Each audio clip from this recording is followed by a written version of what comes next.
This is where my father's grave is. Huh?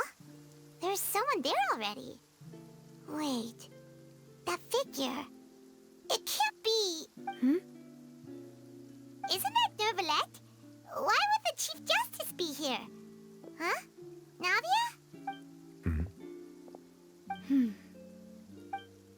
My apologies. I should have asked before coming to pay my respects.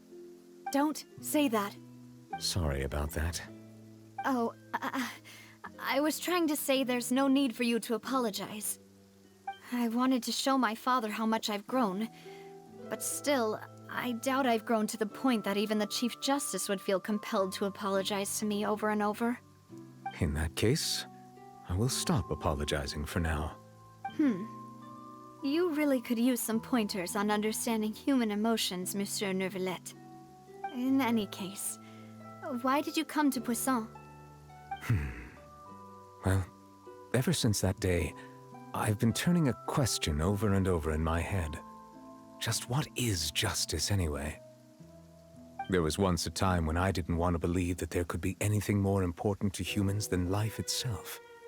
Oh, rather than that, it's probably more truthful to say I didn't believe humans were capable of resisting the most basic instinct of living things.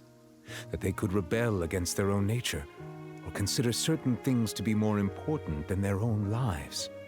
Which is also why I didn't stop your father from beginning that fateful duel. I believed that a truly innocent man would never throw away his life like that. That there was nothing, should have been nothing more important than one's own continued survival. But Mr. Callis proved me utterly and decisively wrong. If not for his sacrifice, the serial disappearances case would have remained unsolved to this day.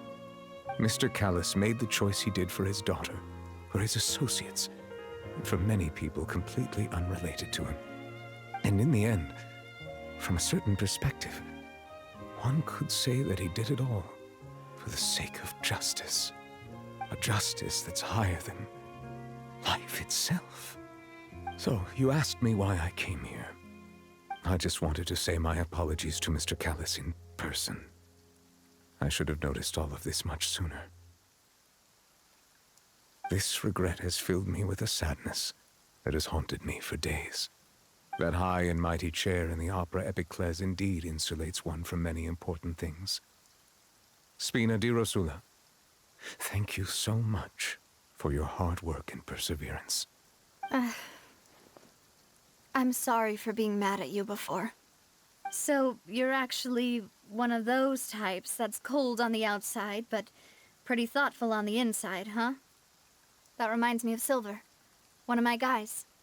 Sorry about that. Self-expression is not one of my strong suits. Didn't I just say you don't need to apologize? Ah, so Navia and Neuvillette seem to have made their peace as well. Let's not disturb them for now. We can wait till after they're done.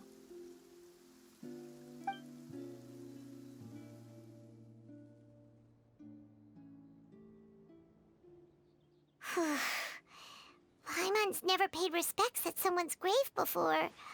Did Paimon do anything rude there? Huh?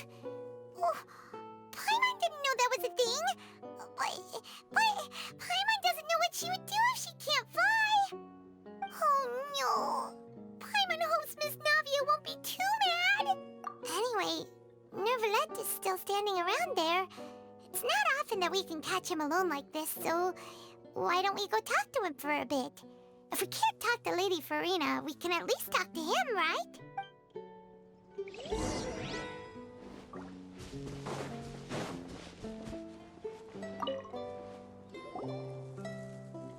Oh, it's you two. Did Miss Navia invite you to come pay your respects to her father? Mm-hmm. We ran into Navia on the streets today, so we just followed her here. I see, I see. Then is there something that I can help you with? Well, it's pretty hard to run into you like this since you're usually super busy. So we figured we could try to ask you a few questions, if that's okay. Please feel free. Though outsiders, you helped us solve one of the greatest mysteries in Fontaine, and it would be my pleasure to return the favor.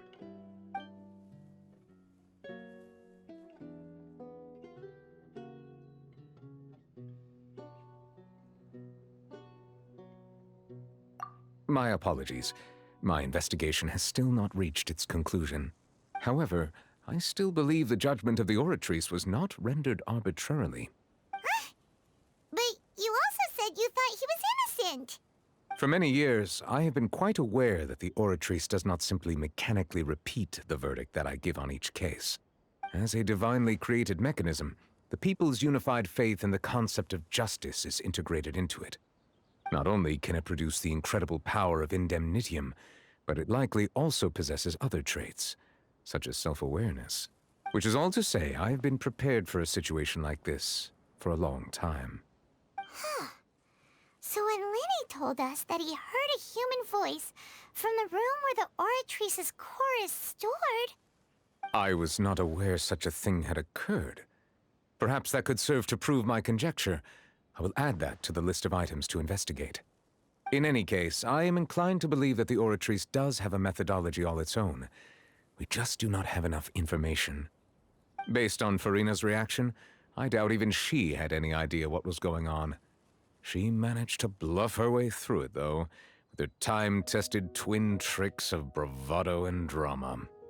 While we do intend to get to the bottom of this, for now, we regret to say that the Fatui Harbinger will just have to bide his time in the fortress of Meripede.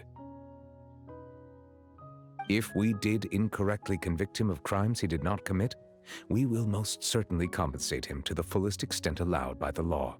If you ask Paimon, the only compensation he'll want is a no-holds-barred fight with you. Is there anything else you'd like to ask me? So, at court, the bad guys referred to that special water as water from the primordial sea, but what is it really? Truthfully, that name is already quite accurate. I can only surmise that Vache and his ilk only learned of its nature and existence after extensive research. There used to be a special sea on the surface of this planet. The nature of its seawater was rather different from that of the sea we know today. Most of Tevat's life forms were first born in that special sea. You could say it nurtured much of the life on this planet. Huh. So it really was where everything began. It makes sense to call it primordial then. But today, the primordial sea no longer exists on the planet's surface. What Vache discovered must have been some kind of special case, or a remnant from a truly ancient age. Huh. So that's how it is. Oh, you really know everything, Monsieur Neuvillette. But if that's the case, then why would people, at least people from Fontaine, dissolve in that kind of water? Indeed. Why would the primordial sea, which was known to engender and nurture life, suddenly reverse itself and devour life instead? To be frank, that also doesn't match my understanding of this world and its laws. There must still be some unknown secrets around the people of this land. Is there anything else you'd like to ask me about? That the sea levels will rise and everyone will be dissolved in water, leaving Furina crying alone on her throne, but the sins of the people will be finally washed away for good. Does that appropriately summarize the version you've heard? That's right! It was Lenny that told us back then. And that about covers all the main points. Yes, up to the present, I think we reached a point where we have no choice but to confront this prophecy directly. Rumors have it that this prophecy is rooted in the last words the former Hydro Archon left to the world before she passed away. A prophecy? Of the former Hydro Archon? Wow. This is the first time that we've ever heard of it. 2 parts of the prophecy have already proven correct. The rising sea levels and the ability of the people of Fontaine to be dissolved. We should be more vigilant and stay on the watch for further signs. Speaking of the prophecy, Furina has also always taken it quite seriously. Indeed, she has been collecting information and intelligence from across Tevat for this purpose. If the rumors were true, then perhaps this prophecy is the conundrum left to Furina by her predecessor. But with Furina being the way she is, can we really trust her to solve it? Is there anything else you'd like to ask me about? Your sibling? Another blonde-haired traveler? I'm sorry, but I've never seen anyone who matches that description.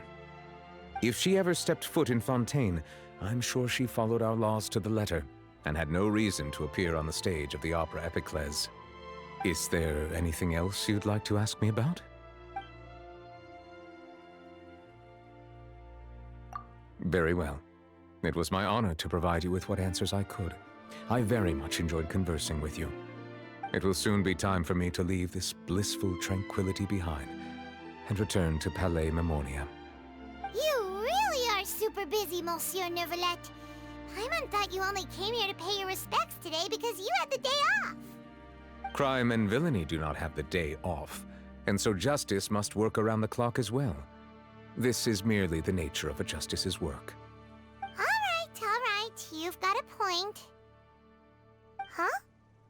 Paimon just noticed that the rain has stopped.